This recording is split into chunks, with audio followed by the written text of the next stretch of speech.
Welcome to FitBody Lifestyle, the show where we dive deep into the world of fitness, health, business, relationships, and the art of living a balanced life. I'm Jamie. And I'm Greg, and we're here to give you the benefit of our experiences in the fitness and bodybuilding industry, the corporate world, running a business, personal development, and building healthy relationships. Whether you're sweating it out in the gym, hustling in your business, or seeking balance in your everyday life, you're in the right place. So lace up those sneakers and grab that water bottle, and let's get ready to transform our minds, our bodies, and our lives. Hey everybody, welcome to another episode of FitBody Lifestyle. Papa Bear, Mama Bear here again with you, and today we're going to talk about a topic that definitely crosses the landscape of the fitness world along with the corporate world and, hey, the life world, which is feedback. And it's the gift of feedback, and we really work to embrace that mindset. And that said, I will be completely honest, it's hard to get feedback sometimes. It's hard to put yourself in a mindset that you want to get feedback. Well, it's also hard to give feedback. We want to talk about both sides of things, that it is difficult to be on the giving side and on the receiving side, especially if it's something that you know that's a sensitive subject. Right. It's I think what the colloquialism here is the tough conversation. And the tough conversation, hey, that can be tough without feedback. You might be breaking up with somebody. You might have to fire somebody.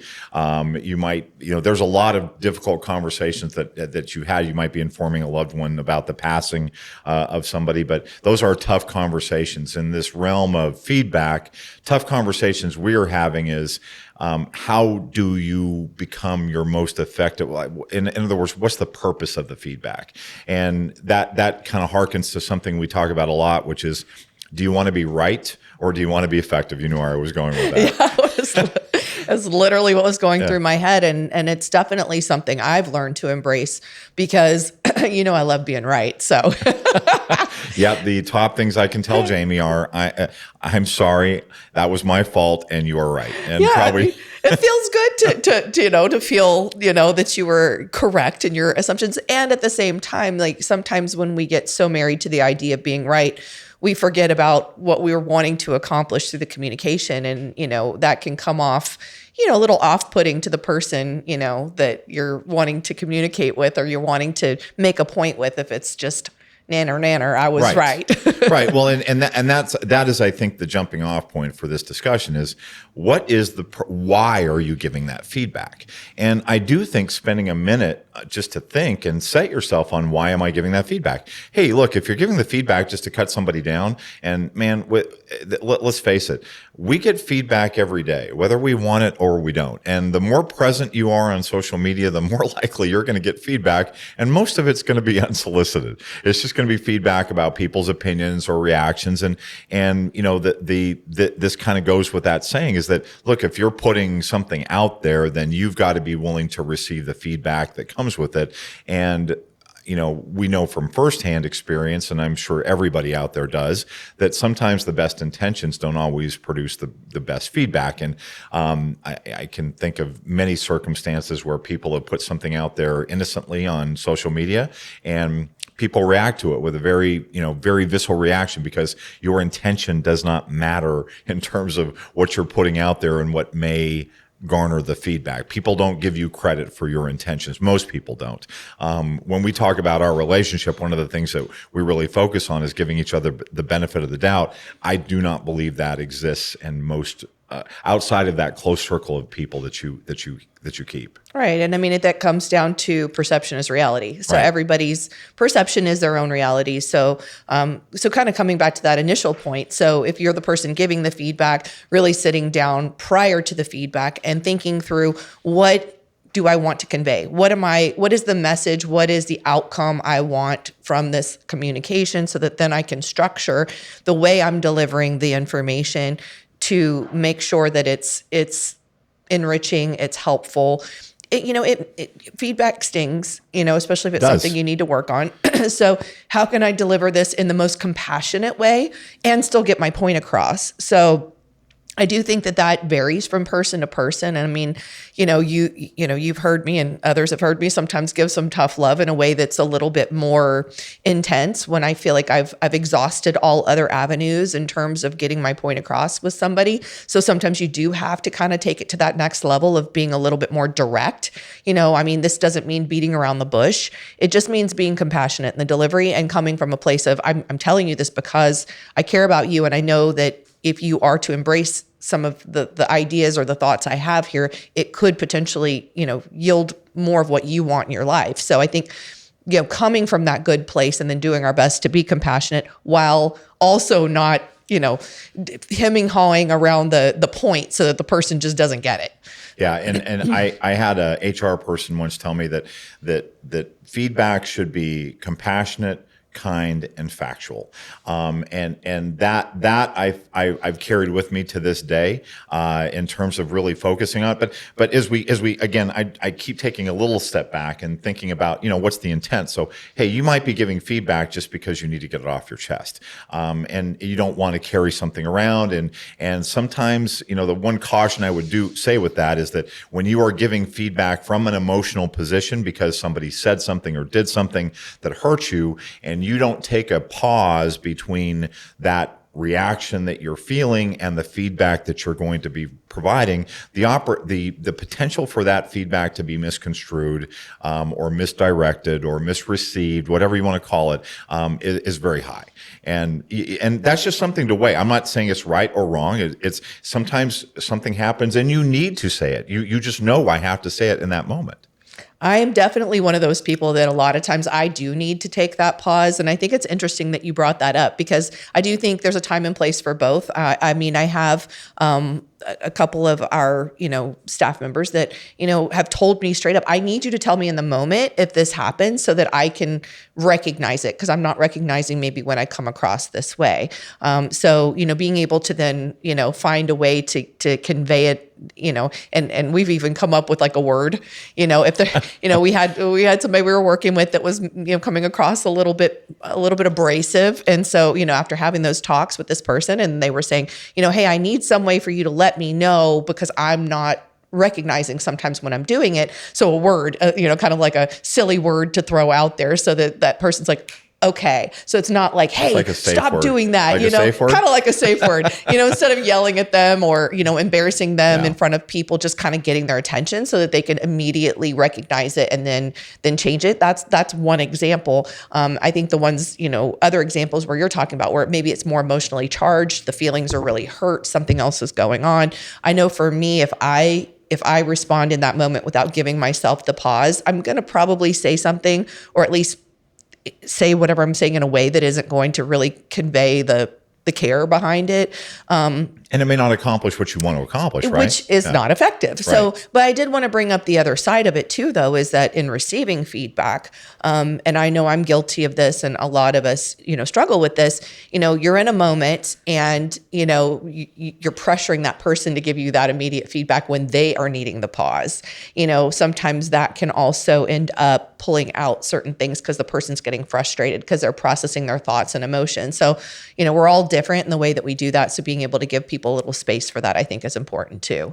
So as we kind of back away from this for just a second, I just want to just kind of set the tone. So we're really focused on right now is giving feedback, and we'll talk about receiving feedback and putting yourself in the mindset to do that. But as we talk about giving feedback, there's kind of just, I would say, three basic circumstances where one, hey, somebody cuts you off in the parking lot and your feedback might be a-hole. And in the moment, you're not worried about being effective or being right. It's just something you need to say in that moment. That's definitely feedback.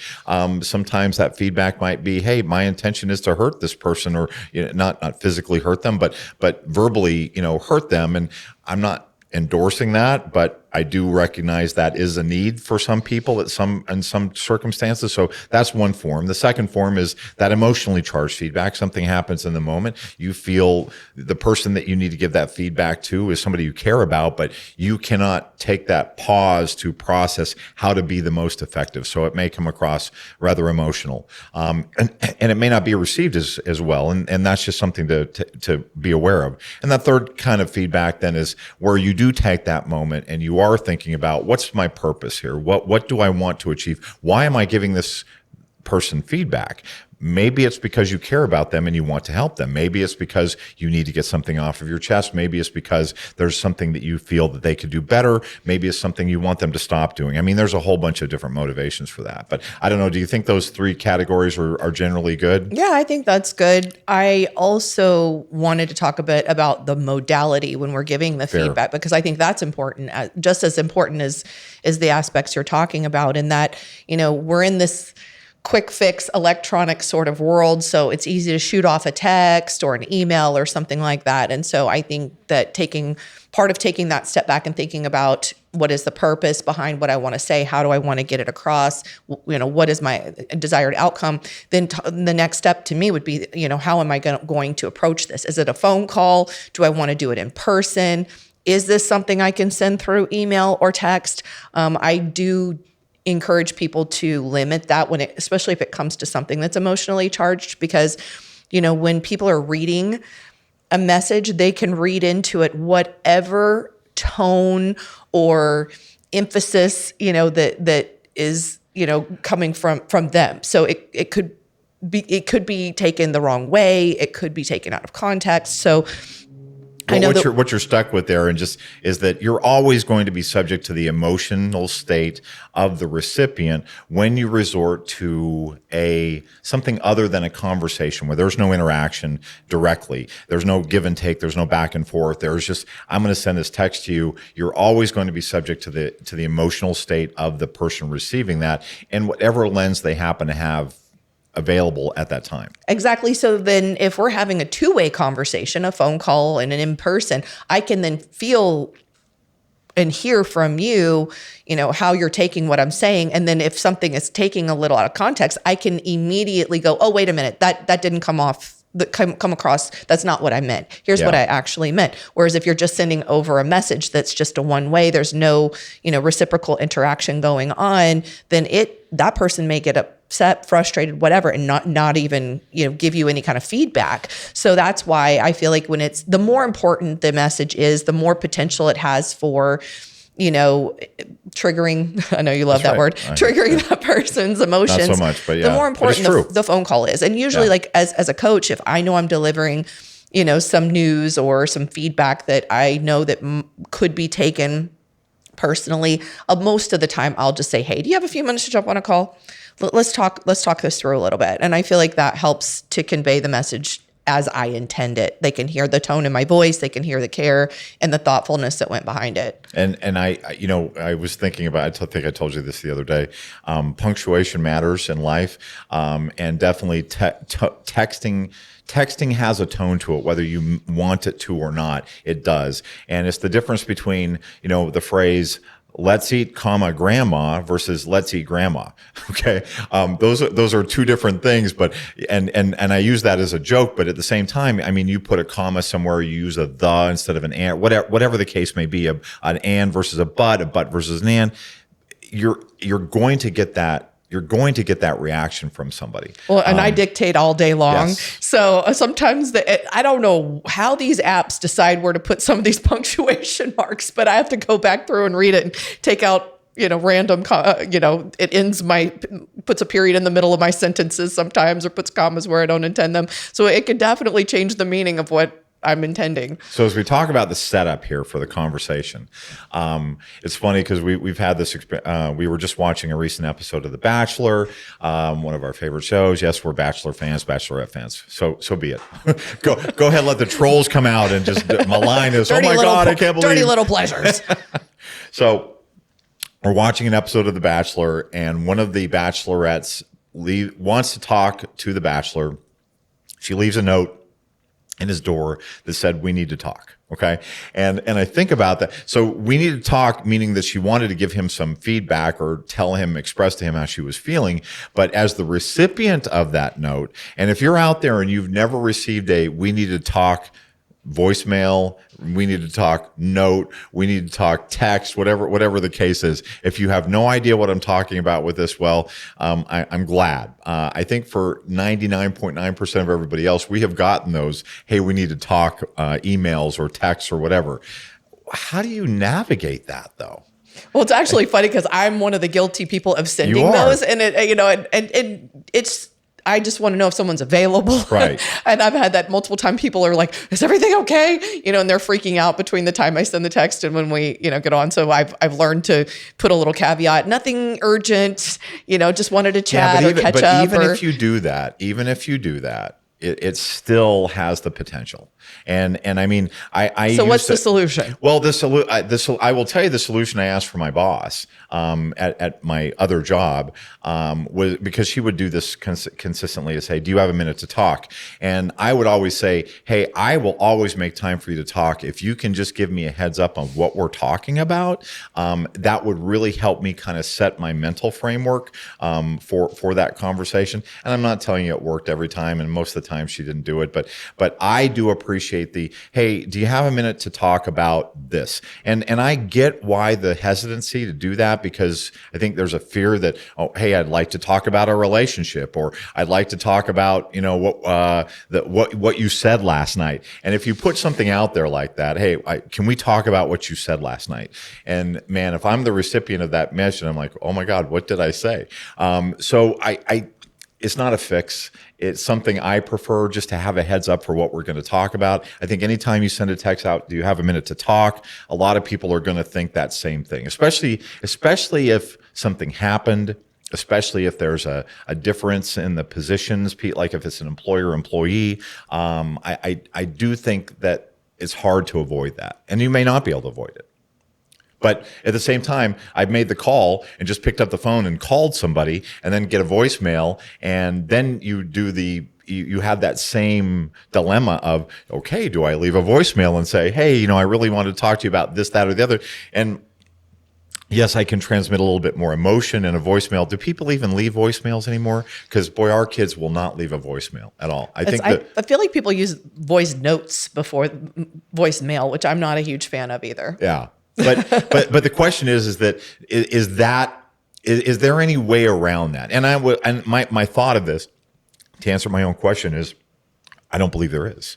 Right. Well, and I think that actually might, be one of those that you address on the other side, because, that's as the recipient, not jumping to conclusions. Right. And which we will talk a little bit about that from the recipient point of view. So we've talked about making sure that it's kind, caring, or kind, compassionate, and factual in the feedback. I'm going to ask you this question because I'm asking myself this question. I have had feedback sessions with people, and there are times when I have set some ground rules for the feedback. And if it's a particularly emotional subject, I have said, look, I'm going to talk to you about something that's really bothering me or been bothering me, or whatever the case may be.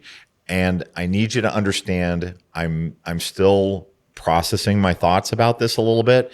And I'd like you to give me a little bandwidth as we talk about this, and not and my intention is not to make this hurtful, but I do need to talk to you about it.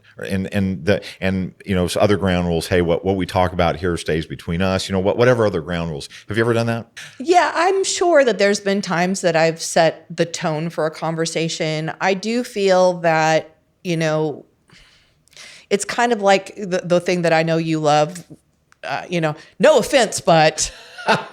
Don't take this personally. Yes, yeah. Right. So I do a little bit in the military, it's phrased with all due respect. With all due respect, same idea. I mean, and the kind of the thought behind that is that, you're now the person's bracing, okay, great, here it comes, so that's my only thing, that I don't want to put somebody already in that mindset that I'm about to hear something I don't like before I even have a chance to say it, because I don't want them to put up a wall, or defense mechanism. So I would say more often than not, I would not do that. Well, you gave me feedback about this a few months ago. I don't know if you remember it, but I was pitching something to you, and I said, "Hey, I'm going to tell you something, and I don't think you're going to like it."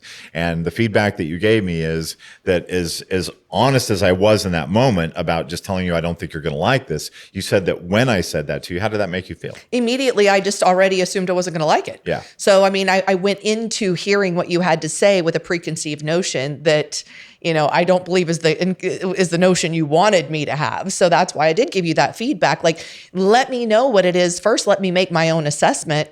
And actually, we actually were on our coach's educational call yesterday, and you asked a great question of one of the coaches, and then immediately followed up with the answer that you thought it was going to be. And I told you, even in that moment, I said, let her answer before you give her the answer. Yeah. I mean, just not planting the thought in the seed in somebody's head before they have a chance to make their own processing of it, because sometimes what we're assuming the other person's going to think is nothing at all like what they're going to think about it. I mean, I can't tell you how many times people have been so nervous to tell me something, and then afterwards, and I'm like, that wasn't even a big deal. Like Yeah, you got all worked up for nothing. Yeah, that didn't bother me one bit. Like, okay, that sounds totally fine. And then maybe they spent days, figuring out how they were going to say it and stressing out about it and everything else. So I don't know. I think, allowing people to make their own assessment and process things. We can only control so much. We don't always know what's going to, flip somebody's switch or trigger them or make them feel a certain way. It's the way that we receive information has to do with our whole life, our whole upbringing, everything that's happened, that we're filtering the information that's coming in. So, we are all unique in the way that we do that. So I think while as the giver of the feedback, I want to think about how can I be kind and compassionate and come from the right place. At the same time, I cannot necessarily control how that person's the emotions going to take it. Right, you can't. Mm-hmm. And I do think developing a little bit of thick skin and adopting that mindset that if you are giving the feedback because you care about somebody, and well, there's a little story that goes with this. We've been through leadership training course, and one of the processes that we went through in there is we had to give feedback to people in the course.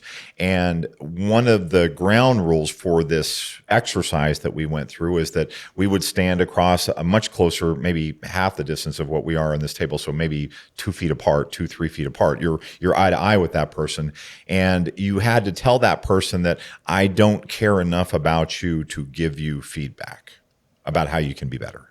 Because that was the exercise, was give this person feedback on how they can be better. It was really a growth mindset oriented feedback session, exercise. But I will tell you, standing across from somebody and telling them to their face, looking them in the eyes, I don't care enough about you to give you feedback, for me at least, really locked into my mind the belief and the mindset that feedback is a gift, and it becomes more of a gift when it's kind, compassionate, and factual. Completely agree. I mean, I think we covered the giving and really, I think that the receiving, they're both very difficult. The receiving can be more difficult. I know for me, it depends on who's giving it and of course how it comes across, and your emotional state at the time. Absolutely. Yeah. I think I've talked about it on a prior podcast that, my son is really good at giving feedback. He's a very analytical, stoic kind of person. And because I love and care about him so much, and I'm a more emotional person, a lot of times I have a reaction to it. So, I definitely think, all of these things can matter, who's giving it. And, it's one of those things where as the receiver, when I know he's going to give me feedback, I have to really put myself in the right mindset to then listen and then take a pause rather than getting emotional and flying off the handle, because that's not the most effective route. I had an executive that I worked with for a time, and I loved her dearly. And we were talking about the annual performance review exercise, and she was dreading going in with her boss, because her boss for her, it always felt like the feedback that she received was very biting, very critical, it wasn't really. it wasn't really a how you be better. It was, this is how you didn't measure up. And, the reality is that as an executive in an American corporate environment, I mean, that's not uncommon to get that kind of feedback. So, but it was just a lot for her. And so we were talking about the strategy that she could employ going into the session. And I'll tell you, and again, this is not something I invented. It was something I adopted from somebody else, where I just told her, when you go in and you get the feedback, just your response is, thank you for the feedback. And it's just that when you take that moment to say thank you for the feedback as your first response, it's freaking hard. I'm not gonna put polish on that apple. It is very difficult, especially if it's couched in, hey, don't take this personally, or something like that. Look, all feedback is personal. I mean, I'm not going to come and give you feedback. Hey, when the presidential debates were the other day, I really thought this guy. Well, that ain't feedback for you. That's feedback that's my opinion about some external event. But giving her that tool of just being able to say thank you for the feedback, what that did was that created that space between the stimulus of the feedback and her response. When you are starting out, and I do think this flows into discussions, and some of the discussions we've had about gratitude and being grateful for just having that gratitude mindset. If you recognize that, good or bad, the feedback that you receive gives you an opportunity to process it and decide whether you're going to apply it. And I have a story about that later, but I wanted to get your reaction to that. Thank you for the feedback. Yeah, I think that's the perfect way to, first of all, acknowledge that also it is difficult to give feedback.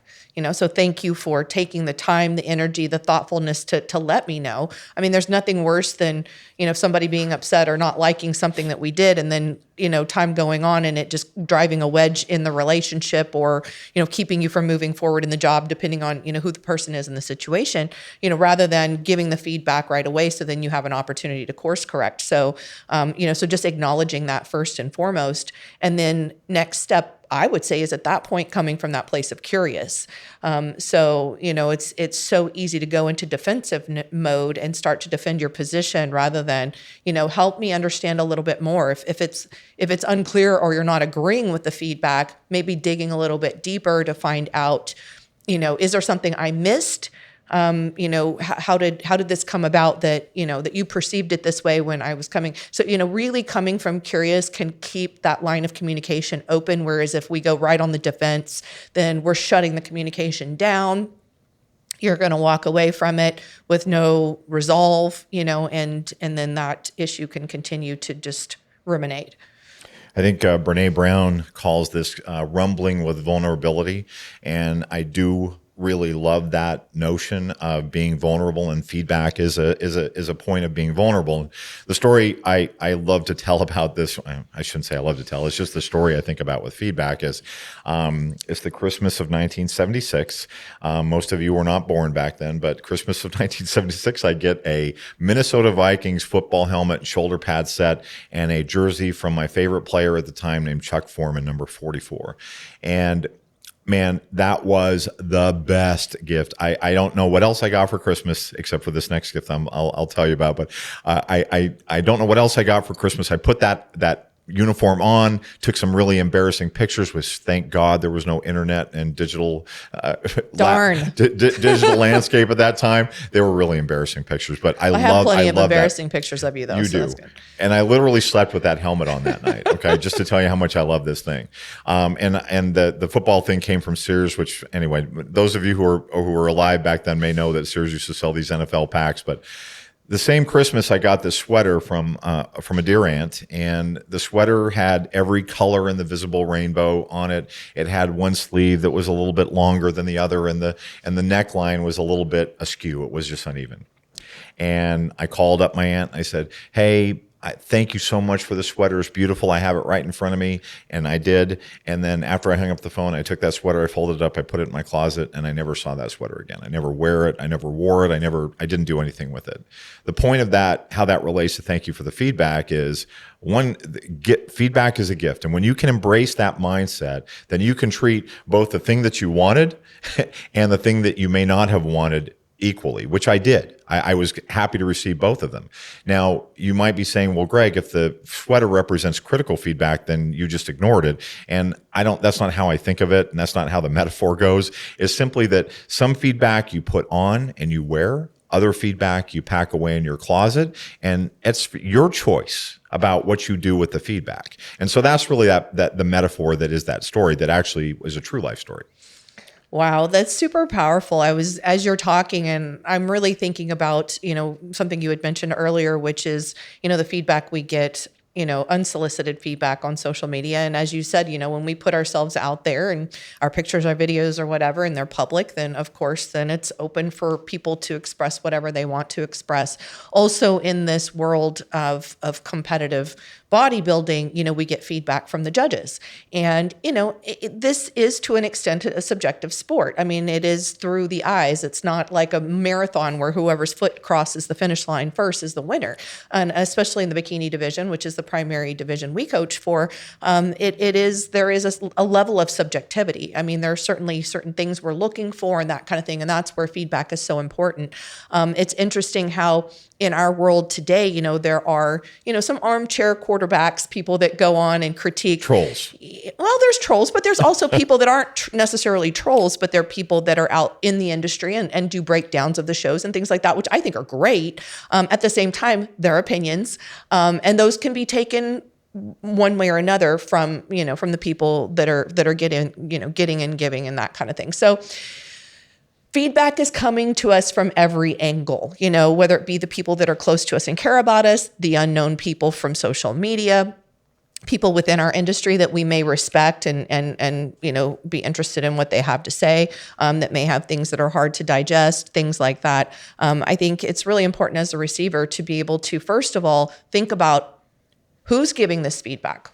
What is the agenda behind their message? So if you're giving me feedback, I know you love me. And so I know I can trust that that's coming from somebody who has my best interest at heart. If I'm getting feedback on a post that I have or something on social media, I think that's where, and I actually literally had this happen this morning. I had an athlete message me and she sent me a screenshot of some feedback she got from somebody in our industry. And it was really rude. It was rude. It was nasty. It wasn't nice at all. It was somebody who does coach, so he, wants to say, oh, you don't look good. If you were with me, you'd look better. And she's competing this weekend. So, my answer was block them.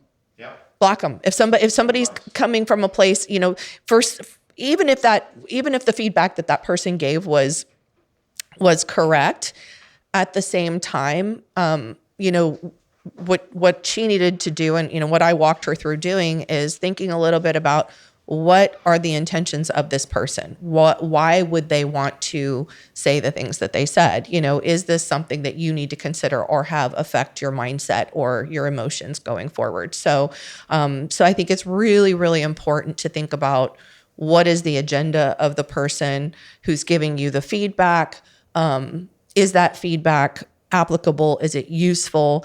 Unfortunately, as human beings, we're hardwired to go to the negative. So, we talk about you could get 10 compliments and one person says something negative, and that's the thing that's just kind of like floating around in your mind the whole time.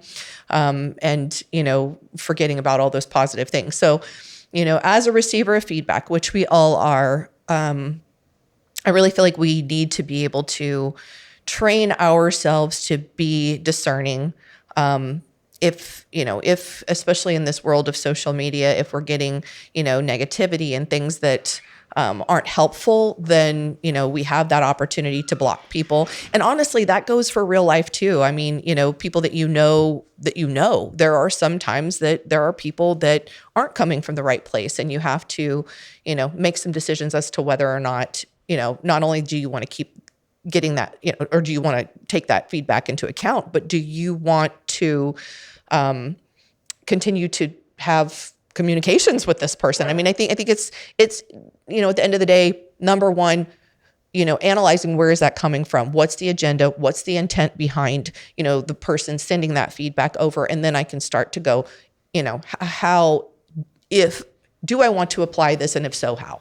Right. And I want to go, I know we switched back from the giving and the receiving feedback part, but one thought I wrote down was something that you said that I really resonated with me was how many relationships are you willing to let this relationship be defined or go sour because you were unwilling to give the feedback? And part of that math or calculus on that is really saying, how important is it that I get this off my chest? How is this something that's going to eat away? I mean, I know we both have some longstanding friendships with people, and sometimes, and look, the reality is relationships are crunchy. And what I have always found is that, especially with chosen family and people in my inner circle that I love, is that having a difficult conversation with them and expressing that feedback and going into that well, knowing that, man, I may really hurt this person, but I need to, this is just something that we need to talk about in order for us to be closer. It's crunchy, but it really does on the other side, it produces a level of connection and closeness that is difficult to match. And so I asked myself that question of, and it goes down to this is, do I really need to give this feedback? Is this something that's really going to gnaw on me, or is it something I can let go of pretty quickly? Is this really going to help our relationship? Is it not going to help our relationship? I do go through that little bit of mental processing in advance to determine whether or not I want to give that feedback or not. If I know that I really care about this person and I know that I want to be close with them, and I know that giving them that feedback is necessary for us to advance our that relationship, then I always side on that side of, let's have the conversation. I mean, I don't know what you think about that. I think that's what's important. And that's exactly what I'm saying from the receiving side, is thinking about, is that person who's giving me the feedback, where are they coming from? Are they doing that process that you talked about? And I know you are when it comes to me. So there's a lot, we've built that level of trust that I feel very comfortable getting feedback, even if it's not something I necessarily want to hear in the moment. I know you're coming from the right place. There was, if anybody hasn't watched the Netflix special with Brene Brown on on Netflix, the next Netflix special on Netflix. One of the things that I really love that she shared was, when her TED Talk got pushed out to the world, which was kind of one of those things that, made her become such, a well-known person, just some of the negativity and the vile feedback she was getting online. It was just like, she goes through some of it, and it just really impacted me hearing some of this, because I see this too, in our world, where people are just being nasty and judging and things like that. And, one of the things she talked about is that, if somebody is not putting themselves out there and taking risks in their lives and, really, really embracing all that life has to offer, if they're sitting back there in the cheap seats, not risking life and limb. It's the man in the arena, the Roosevelt. Absolutely. Yeah. Then she doesn't care about what they have to say about her. And of course, we're all affected. When somebody says something now, oh, you're ugly, you're stupid, you're what? I mean, if somebody says something, that's hurtful. It's hurtful no matter what. So I do think that, that's kind of where I'm coming from on it, is taking that step back, when you're the receiver of the feedback. And first and foremost, who is this person giving me the feedback? What is the intent behind it? If it's an anonymous account, just going out and trolling people, like, block, delete, get rid of it. And that does maybe get into the next version of this. And as we go through this, I do want to do a second episode on this. And the second episode, I really want to focus on feedback at shows specifically and how to process that. Because, I mean, we're almost through this episode, and I realize that we're just kind of scratching the surface a little bit on feedback.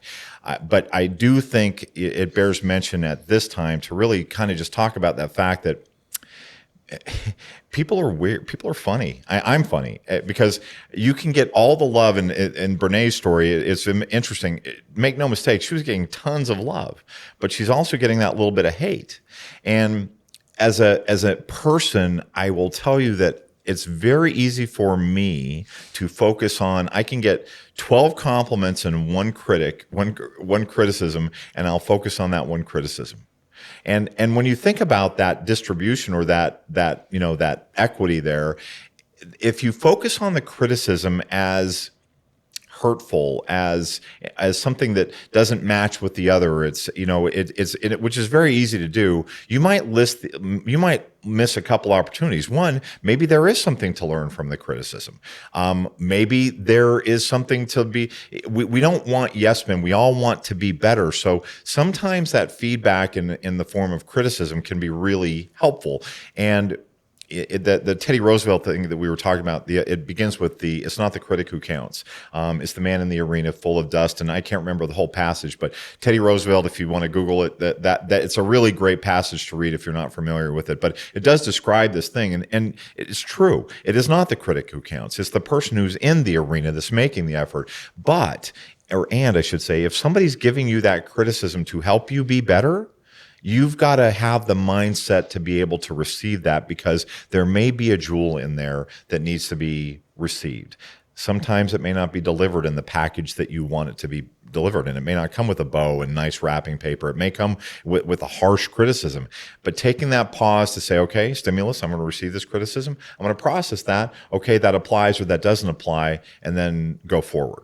Because like if somebody gave me criticism, Greg, you're really quiet. Well, I don't think my voice it really falls in the really quiet zone. So if somebody gave me that criticism, but maybe in that moment I was quiet, and maybe there's a reason why I was that quiet. If I just stop and say, well, I'm not quiet and I'm not going to apply that feedback, I may be missing the opportunity to grow, to be better. Right. So, starting by thinking about where is it coming from? What's the intent behind it? How does it apply to me in any way, shape, or form? Even like you said, even if it didn't come across appropriately, is there any truth in it that I can apply? And then, going and, whatever, throw away the pieces that don't apply, and the pieces that do, integrate them, and then move forward from it. It can, at the end of the day, we're all here to grow. We're all here to learn. There's no such thing as perfect. We all make mistakes or come off in a way that we didn't intend. It's going to happen.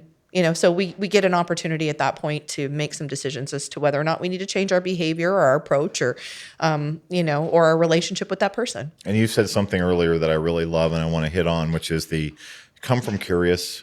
If you are truly curious about the feedback, and you can attach, and instead of being binary, the feedback is good or bad, binary.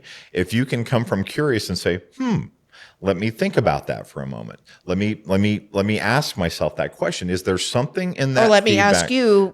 Tell me a little bit more about what you meant. I'm having a hard time understanding where you're coming from on that. That's the bigger thing to me. Is like, what does the person even mean? Make sure you understand that first. Fair statement. Those 3 simple words, which are so helpful. Tell me more. What can you tell me more about this? Tell me, how do you think I could have been better? Tell me how you think and I do think asking that question of tell me how I can be better is a completely different question than saying, tell me how I messed up. Agreed. Because it really changes the landscape of your willingness to receive it. If you are in that mindset of that growth mindset of how could I have done this better? How can I do this better in the future? Look, you cannot do it better than you just did it, because there's no going back in time. So even if it's a do-over situation, you need to be focusing on the forward, which is how do I be better in this next iteration? Right. What did I learn from this situation, and how do I apply that going forward? Where, continuing to beat ourselves over the head for what happened yesterday is useless. Right. Looking at it and figuring out, okay, here's how I can grow from it. That's where, really, the opportunity lies. So I know we're out of time. We are. So I'm so happy we got a chance to talk about this, because I think it's something I like reinforced in my own mind and my own heart, going forward. So talking about giving and receiving feedback is always something I feel like we need to always continue to come back to. And that's a good segue, but I do think we do a part 2 on this and talk about specifically feedback at shows. And we can talk about that later, I guess. But it's a good segue into what we're going to sound off with now, which is remember the 3 B's: be good to yourself, be good to each other, and be safe. And remember to like, subscribe, and leave a review. And review. Is it all 4 of those? Like, everything. Subscribe, comment, I'll review? do all the things. Because in the spirit of this particular episode, we do really value your feedback, and we do receive it as a gift. And if it's a criticism, it's a criticism, and we'll take that too. We'll just take that too. Yeah. We got to take it all. Take care, everybody.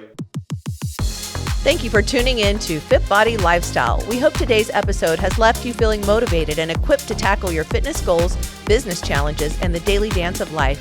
Remember to value progress over perfection. Life's tough enough alone. Find the chosen family around you to help you along the way. If you enjoyed today's episode, we'd really appreciate it if you would subscribe and leave us a review on your favorite streaming platform. And don't forget to follow us on Instagram at FitBody Fusion.